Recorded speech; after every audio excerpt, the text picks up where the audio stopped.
Hello everyone, সবাই কেমন আছো? আশা করছি সবাই খুব ভালো আছো। আজকে তোমাদের সাথে আমি এই সুন্দর ক্রিসমাস ফ্রুট কেকটার রেসিপি শেয়ার করব। তোমরা অনেকেই বড় ভিডিওর জন্য বলেছিলে, তাই তোমাদের জন্য এই সফট কেকের রেসিপি নিয়ে এসেছি। চলো লেট না করে ভিডিওটা স্টার্ট করছি। ফার্স্টেই এখানে নিয়ে নিয়েছি আমি রুম টেম্পারেচারে 2টো ডিম, আর এখানে আমাদের লাগছে বাটার, তারপর লাগছে বেকিং সোডা, বেকিং পাউডার। আর এখানে দেখো আমি ড্রাই ফ্রুটসগুলোকে 3 ঘন্টার জন্য অরেঞ্জ জুসে ভিজিয়ে রেখেছি। আর এই কেকটা কিন্তু নন অ্যালকোহল বেস হবে, কোনো অ্যালকোহল আমি ইউজ করব না। আর এখানে দেখো আমি নিয়ে নিয়েছি হোয়াইট অয়েল, তোমরা কিন্তু চাইলে শুধু বাটারও ইউজ করতে পারো। আমি এখানে মিক্সড ফ্রুট এসেন্স ইউজ করছি, তোমরা চাইলে ভ্যানিলা এসেন্স ইউজ করতে পারো। তাছাড়া ময়দা, চিনি, স্ক্র্যাপার এগুলো তো লাগবেই। এখানে নিয়ে নিয়েছি একটা ফয়েল। তারপরে দেখো এই ইনগ্রিডিয়েন্টসগুলো নিয়ে নিলাম। এবার চলো কেকটা বেক করি। আর কেক বেক করতে গেলে কিন্তু আমাদের ব্লেন্ডার লাগবে। আমি এখানে নিয়ে নিয়েছি 1/2 কাপ চিনি, তাই জন্য তোমাদের এটা এখন দেখিয়ে দিলাম। এবার আমরা নিয়ে নেব ডিমের হোয়াইট পার্টটা আলাদা করে। ফার্স্টে 2টো ডিমের হোয়াইট পার্ট আলাদা করে নিয়েছি। এবার এটাকে আমরা বিট করব 2 থেকে 3 মিনিটের জন্য, যতক্ষণ না আমাদের ডিমের হোয়াইট পার্টটা দেখো এত সুন্দর সাদা ফোম হয়ে যায়। নেক্সট আমি অ্যাড করছি এখানে আমার 1/2 কাপ চিনি। আমি একবারে চিনিটা কখনোই ইউজ করব না, এটা আমাদের ঘরের খাওয়ার রেগুলার চিনি। এটাকে অল্প অল্প করে ইউজ করে ভালো করে এটাকে ব্লেন্ড করব যতক্ষণ না ফোমটা সুন্দর ক্রিমি হয়ে যাচ্ছে। এটা 2 থেকে 3 মিনিট বিট করতে হবে। এবার আমি দিয়ে দিচ্ছি আমার যে 2টো ডিমের ইয়েলো পার্ট ছিল, দিয়ে আমি বিটার দিয়ে এটাকে 10 সেকেন্ড মতো মিক্স করে নিলাম। নেক্সট আমি অ্যাড করছি আমার ফ্রুট এসেন্স, তোমরা চাইলে ভ্যানিলা এসেন্স অ্যাড করতে পারো। আমি এটা অ্যাড করছি 10 ফোঁটা বা 1/4 চামচ। আর এখানে আমি 1/4 কাপ দিয়ে দিয়েছি হোয়াইট অয়েল, তোমরা চাইলে বাটারও মেল্ট করে ইউজ করতে পারো। সব কিছু মিক্স করার পর আমি এই ওয়েট ইনগ্রিডিয়েন্টসগুলো সাইড করে নিলাম। আর একটা বলে এখানে ছাঁকনি লাগিয়ে আমি নিয়ে নিচ্ছি এখানে 1/2 কাপ মতো ময়দা।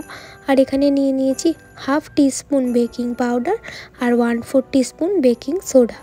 আর বেকিং সোডা, বেকিং পাউডার আমাদের কিন্তু দুটো ইউজ করতে হবে। তারপরে ভালো করে এটাকে ছাঁকনি দিয়ে ভালো করে এটা চেলে নেব, যাতে কোনো লাম্পস না থাকে বা কোনো বড় ময়দার পার্ট না থাকে।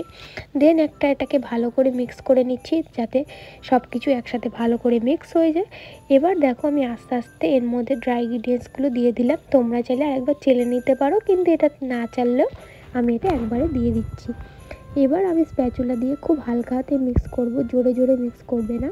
আর তোমরা কিন্তু এই টাইমে কখনোই বিটারটা ইউজ করবে না, তাহলে কিন্তু কেকটা খুব হার্ড হয়ে যাবে। এখানে আমি স্প্যাচুলা দিয়ে ভালো করে মিক্স করে নিয়েছি। দেন আমি অ্যাড করছি অরেঞ্জ জুসে ভেজানো যে ড্রাই ফ্রুটস ছিল সেটার হাফটা। তোমরা তোমাদের পছন্দের মতো যে কোনো ড্রাই ফ্রুটস নিতে পারো। আর যেহেতু এটা নন অ্যালকোহলিক আর এর মধ্যে অরেঞ্জ জুস ছিল, আমি একটু অরেঞ্জ জুসে অ্যাড করেছি। এখানে দিয়ে দিচ্ছি দারচিনি পাউডার, তোমাদের কাছে না থাকলে তোমরা এটা স্কিপ করতে পারো, কোনো দরকার নেই। ব্যাটারটাকে ভালো করে মিক্স করে লাস্টে দিয়ে দিয়েছিলাম 1/4 টিস্পুন ভিনিগার। এটা কিন্তু ভীষণই ইম্পর্টেন্ট, তোমরা চেষ্টা করবে ভিনিগারটা ইউজ করার। লাস্টে এখানে আমি ফয়েলটাকে গ্রিস করে নিচ্ছি বাটার দিয়ে। এটা কিন্তু তোমরা বাটারটাই গ্রিস করবে, তাহলে কিন্তু একটা বাটারের সুন্দর ফ্লেভার আসবে। তারপরে ব্যাটারটাকে আমি উঁচু থেকে ভালো করে ঢেলে নিচ্ছি। আর দেখো ব্যাটারটা কিন্তু ভীষণই স্মুথ হয়েছে, আর ড্রাই ফ্রুটসগুলো একদম ঠিক আছে। তোমরা ভাবতেই পারো যে দিদি ওপর দিয়ে কোনো ড্রাই ফ্রুটস দেয়নি, তার একটাই কারণ, আমি যদি এই টাইমে ওপর দিয়ে ড্রাই ফ্রুটস দিতাম সেগুলো কিন্তু নিচে চলে যেত। আর এখানে দেখতেই পাচ্ছ আমি আমার ইন্ডাকশান বসিয়ে দিয়েছি। আর ইন্ডাকশানের পাওয়ার লেভেলটা আজকে দেখিয়ে দিলাম, তোমরা অনেকেই জিজ্ঞেস করেছিলে। 500 দিয়ে আমি এটাকে প্রি হিট করেছি। আর এর উপর কোনো কিন্তু আমি ড্রাই ফ্রুটস দেবো না, ড্রাই ফ্রুটস দেবো আমি 15 থেকে 20 মিনিট পর। এবার আমি কেকটাকে বেক করতে বসিয়ে দিয়েছি। ফিরে আসছি 30 মিনিট পর।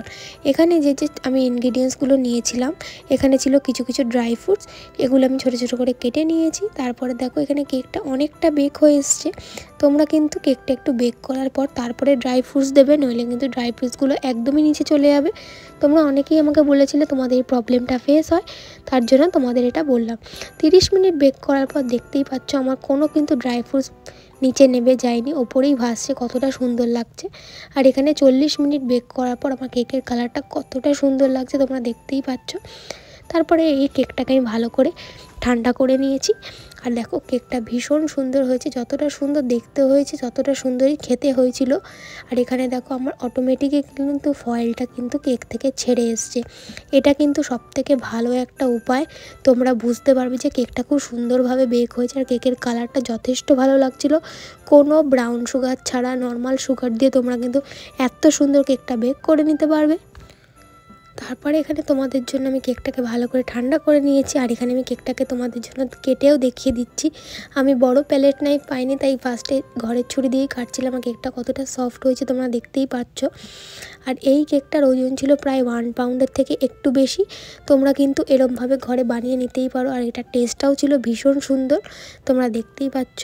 আমি তোমাদের জন্য একটা কেক ভেঙে দেখিয়ে দিচ্ছি কতটা সফট হয়েছে আর কতটা স্পঞ্জি হয়েছে। তোমরা কিন্তু রেসিপিটা নিশ্চয়ই ট্রাই করো, আর কেমন লেগেছে আমাকে জানাতে ভুলো না। তো দেখা হচ্ছে নেক্সট ভিডিওতে। এখনকার মতো সবাইকে টাটা, মেরি ক্রিসমাস।